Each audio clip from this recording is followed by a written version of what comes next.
Buenos días. Me sabe muy mal cortar este momento porque después de un mes y una semana algunos nos volvemos a reencontrar después de mucho tiempo y nada, explicarnos cómo nos ha ido en este tiempo, pues la verdad que teníamos ganas de saludarnos, de abrazarnos, etcétera, ¿no? Y me ha sabido muy mal, hoy más que nunca, cortar este momento, pero bueno, luego tendremos ya un rato para saludarnos, para hablarnos, etcétera, ¿no? Y bueno, hoy empezamos una serie, la serie sobre el libro de Gálatas. Es un libro que está en el Antiguo Testamento y ahora veremos alguna cosa sobre este libro. Pero lo primero, que seguro que ya os habréis hecho esta pregunta, aquí en el patio de butacas, es ¿qué tal las vacaciones? Y a raíz de esa pregunta viene una segunda, ¿dónde has estado? ¿Verdad que yo creo que quien más, quien menos, en estos días, bien sea en la reentrée laboral o ahora, habrá hecho estas preguntas y estas respuestas? Y ante estas preguntas, la primera tiene muy fácil respuesta. O me han ido bien o me han ido mal. Normalmente suelen ir bien. Todo lo que es descansar y desconectar suele ir bien. Y la segunda ya tiene un poco más de variedad. Y yo he puesto aquí 5 opciones, que seguramente hay más, pero yo creo que de las respuestas que habremos dado están bastante bien englobadas todas aquí. Hay quien somos más de playa, de ir a la playa, de buscar un sitio cercano a la costa, nos encanta ver el mar, bien sea por la mañana, por la tarde, que nos queme el sol a según qué horas. Hay quien, en cambio, pues somos más de montaña, de decir, no, a mí que después de pasar un julio horroroso, prefiero ir a la montaña, prefiero que me dé el fresquito de los Pirineos, por ejemplo, y eso, pues buscar un sitio un poco más fresquito, un poco más resguardado. Hay en cambio quien son más de patear, de andar, de visitar ciudades, de ponerse un buen calzado, una buena cámara de fotos o un buen móvil y empezar a hacer fotos sobre ciudades que nunca hemos visitado. Y dentro de este grupo están, por ejemplo, como decía antes Emi, Joan y Susana, que están fuera esta semana y que, si Dios quiere, la semana que viene estarán por aquí. También está Víctor fuera y alguna persona más. Y luego otras opciones de respuesta sería la opción de, mira, en casa no me ha dado para salir. Hay una frase, una palabra en inglés ahora que se llama, si no recuerdo mal, station, que quiere decir stay, de quedarse, y el tion son las últimas letras de vacaciones en inglés, ¿vale? Entonces lo juntan todo y ese nuevo vocablo, esa nueva palabra quiere decir vacaciones pero en casa, que también están bien, ahorras un poquito, pero que también aprovechas para hacer saliditas pequeñas y al final dices, ostras, no sé si me he gastado más aquí o fuera, ¿vale? Pero también es otra opción, hacer vacaciones en casa. Y la última opción de las que he puesto aquí es, chicos, lo siento, pero he trabajado este mes de agosto, me he quedado en casa. Me he quedado en casa porque he trabajado este mes de agosto y estoy hasta arriba de trabajo y no he podido hacer vacaciones, ¿no? Esa es otra opción. Desgraciada o afortunadamente, porque tener trabajo es bueno también, ¿eh? Y otra pregunta que os quería hacer es si conocéis a alguien que haya dado la vuelta al mundo. Ayer alguien en broma me contestaba que sí, que lo había hecho un Seat Panda. Os podéis imaginar quién ha sido. Y si no, ya os lo diré luego. Que había dado la vuelta al mundo en Seat Panda, pero ¿hay alguien más, hablando en serio, que haya dado la vuelta al mundo? ¿O que haya hecho un viaje largo de estos de decir, no, voy a coger una autocaravana y voy a hacer kilómetros hasta donde el cuerpo me lleve? No sé si hay alguien ahí, aquí que lo haya hecho, veo que tampoco. Yo tampoco, ¿eh? Pero sí que hay gente que lo hace. De hecho, se me está yendo el micrófono por momentos. De hecho, hay un personaje, en la siguiente diapo, por favor, que se llama Fabiano Belnome, que es un instagramer, que se levantó un día y dijo, mira, voy a dedicar a recorrer medio mundo en un Fiat Marea, es un modelo de la marca Fiat del año 98. ¿Y por qué ese modelo? Pues es el que encontró más barato en Wallapop. Y dijo, mira, este de del año 98, 900 euros, no me gasto mucho y voy a ver hasta dónde llego. Su idea era llegar hasta Japón. Y evidentemente tuvo que hacerle primero un poco de puesta a punto y tal. Pasó la ITV, ¿vale? No sé cómo, hay milagros que aparecen por ahí, pero sí, que el coche pasó la ITV. Y cogió y tiró hacia adelante, haciendo kilómetros. A medio camino lo adecuó para poder dormir dentro del coche. El coche es el que veis en la foto, nosotros. O sea que no sé cómo acabaría su espalda, pero bueno, siempre hay buenos osteópatas, fisioterapeutas, etc. ¿Y por qué he puesto esta imagen? Ya os he preguntado lo del viaje y tal. Pues porque el apóstol Pablo, el personaje que escribió la carta a los Gálatas, se le conoce mucho por sus viajes misioneros. Él no cogió el caballo, no cogió el carro y dijo, no, hasta donde llegue para visitar el mundo, sino lo hizo porque su idea, su deseo era predicar la palabra de Dios hasta donde llegase, hasta donde el Señor le llevase, ¿no? Y gracias a eso, pues consiguió, entre otras cosas, que se abrieran muchas iglesias, que mucha gente diera ese paso de seguir a Dios, etc., ¿no? Así que, ya adentrándonos en la carta a los Gálatas y haciendo un poco de contexto de la carta a los Gálatas, el autor, ya os he dicho, el apóstol Pablo. La fecha del escrito es un dato que digo, igual no os importará mucho, pero bueno, yo lo digo, del 48 al 55 después de Cristo, ¿vale? Se calcula más o menos esa época. ¿Y de qué les conocía a los Gálatas? Como os digo, pues de sus viajes misioneros. Él había llegado hasta la zona de Galacia y pues fundó allí iglesias, conoció a gente, esta gente conoció a Dios, lo tomó para su vida y gracias a ello pues escribió esta carta. Como os digo, los destinatarios eran las iglesias de la zona de Galacia. Galacia es lo que se considera hoy la actual Turquía, ¿vale? Entonces os podéis hacer una composición de lugar. Si no, luego buscáis Turquía donde está y ya os hacéis una idea. Y las ciudades por las que se entiende que pasó esta carta, este pergamino, que un mensajero se dedicó a ir recorriendo estas ciudades, fue las ciudades de Iconio, Listra, Derbe y Antioquía de Pisidia. Y el contexto, ¿por qué se decide a escribir la carta? Pues porque le llega a sus oídos que ya empezaba a haber una pequeña crisis. Sí, en las iglesias a veces hay crisis. Somos seres humanos y a veces nos equivocamos y unos piensan una cosa y otros piensan otra.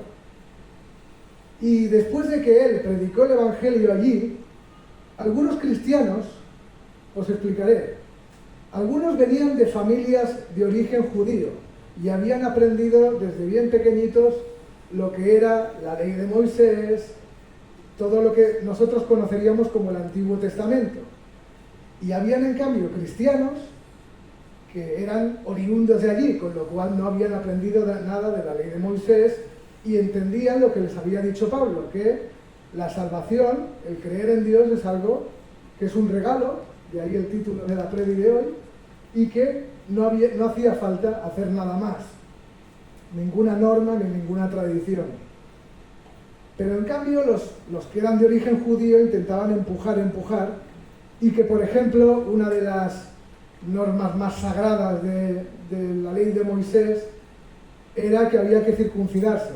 Ya sabéis que los niños pequeños, desde bien pequeñitos, nada más nacer, pues cogieran el miembro masculino y cortarles un poquito de la punta, ¿vale? Y esto es lo que decían que tenían que hacer todos los que confiaban en Dios y formaban parte de la iglesia. Y en cambio, los que eran de allí decían que eso no hacía falta. Y eso ya empezó a hacer un pique entre ellos. Y de ahí Pablo dice, voy a escribirles una carta, voy a poner lo que yo pienso y lo que Dios me dice que debo decirles. Y ante todo eso, Pablo resalta una palabra solamente, que será un poco la columna vertebral de toda la carta, que es la palabra de la gracia. ¿Vale? Luego ahondaré un poco más en lo que es la gracia. Para empezar, Pablo, ya en el capítulo 1, que es el que vamos a tocar hoy, Pablo se presenta como lo que es.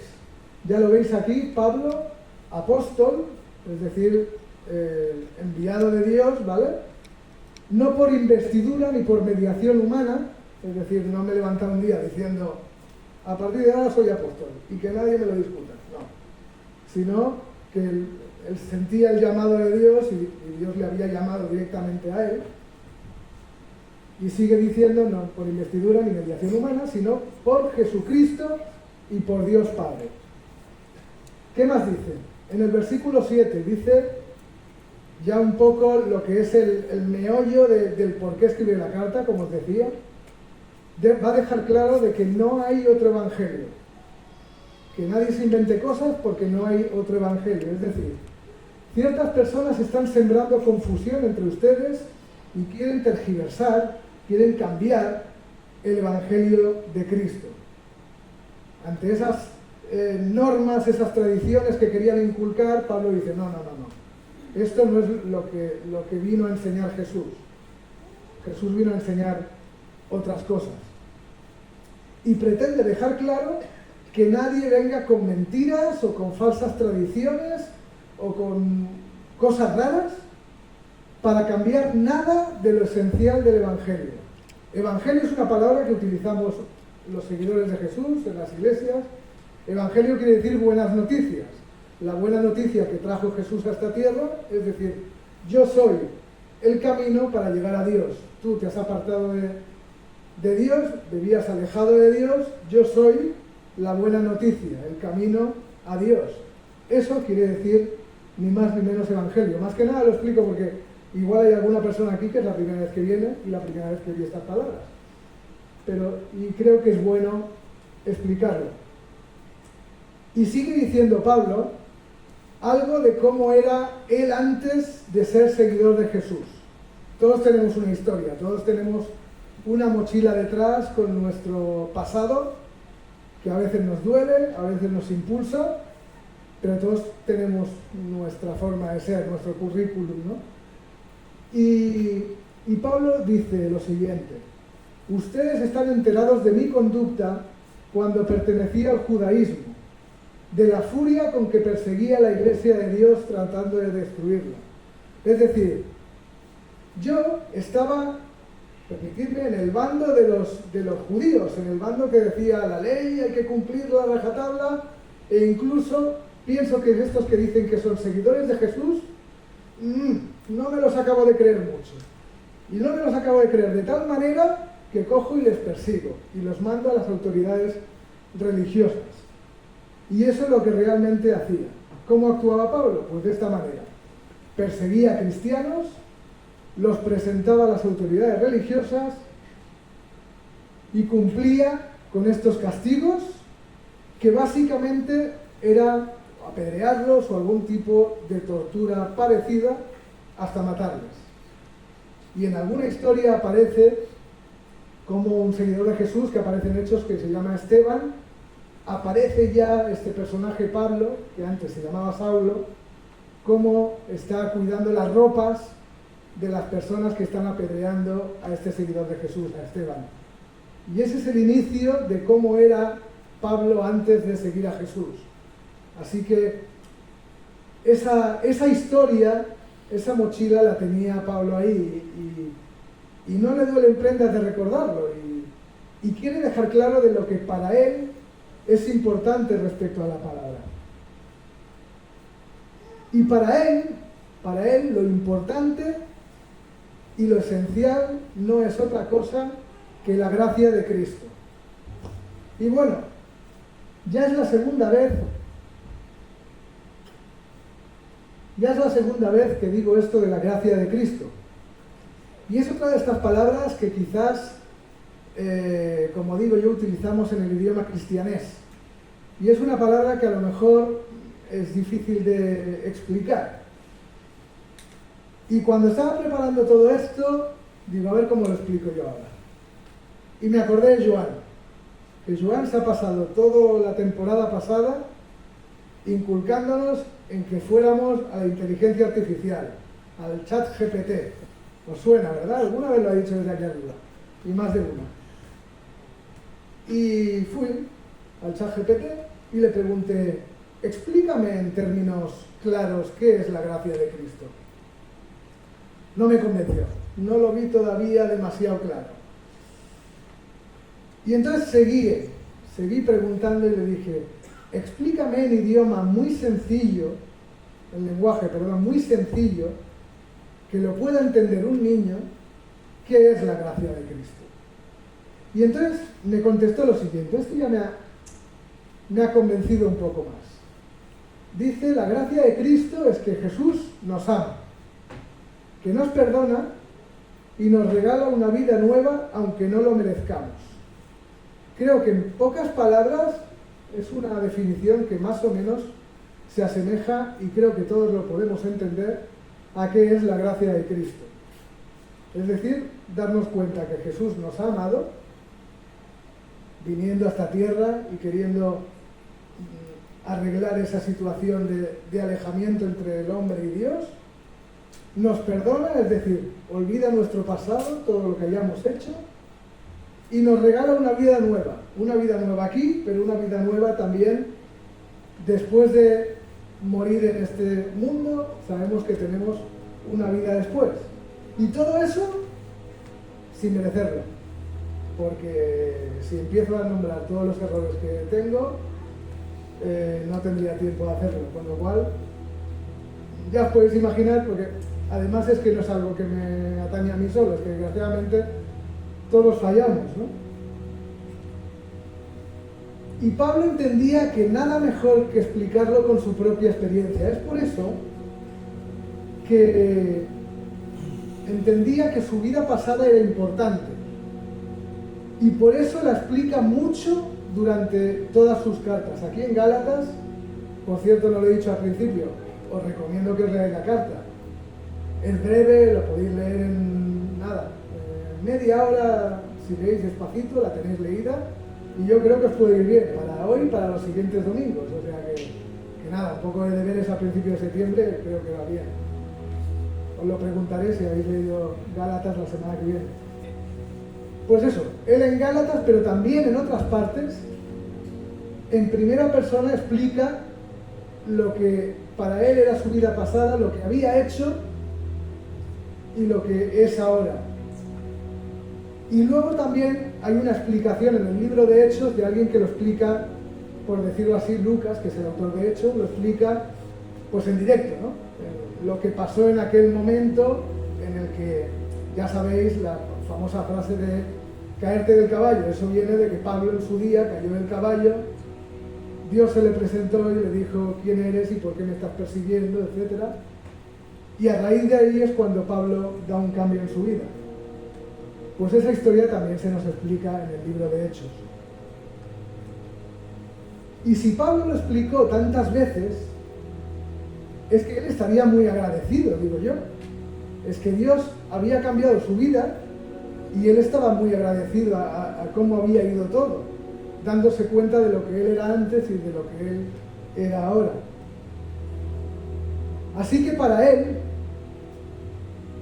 su vida actual y el ser un buen y firme seguidor y servidor de Jesús era un regalo. De aquí el título de la prédica, ¿vale? Para él, la vida junto a Dios y la vida siguiendo a Dios es un regalo. La noticia, la buena noticia, es que para nosotros también es un regalo. Es un buen regalo.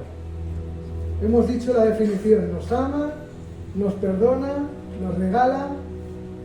Yo creo que estas tres cosas es un buen regalo, ¿no? Alguien que nos ama tal como somos, que nos perdona y olvida todo lo que hemos hecho y que nos regala algo mejor. Yo pienso que eso es un buen regalo. Y sin nada más, sin añadidos, sin tradiciones, sin cosas que, os tengo que confesar, muchas veces, no, todas las veces, nos inventamos los hombres y las mujeres. Invenciones que leemos alguna cosa y nos lo hacemos ver de tal manera que decimos, no, es que esto es así. Y cada persona y cada iglesia dice, no, es que esto es así porque lo dice la Biblia. No, muchas veces es porque nos lo inventamos nosotros. Y ante eso hay que ir con cuidado. Y hay que pedir perdón quien lo hace, porque muchas veces podemos llevar a error a otras personas.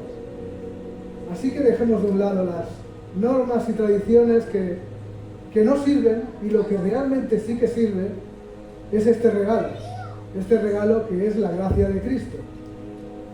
Y como os digo, da lo mismo lo que hayas hecho, da lo mismo tu pasado, da lo mismo si has llegado a matar gente pensando que lo hacías de la mejor manera posible, porque Pablo, con todo su buen corazón que tendría, pensaría, no, si es que yo estoy persiguiendo a esta gente porque no son seguidores fieles de lo que dice la ley de Moisés y tengo que hacerlo bien.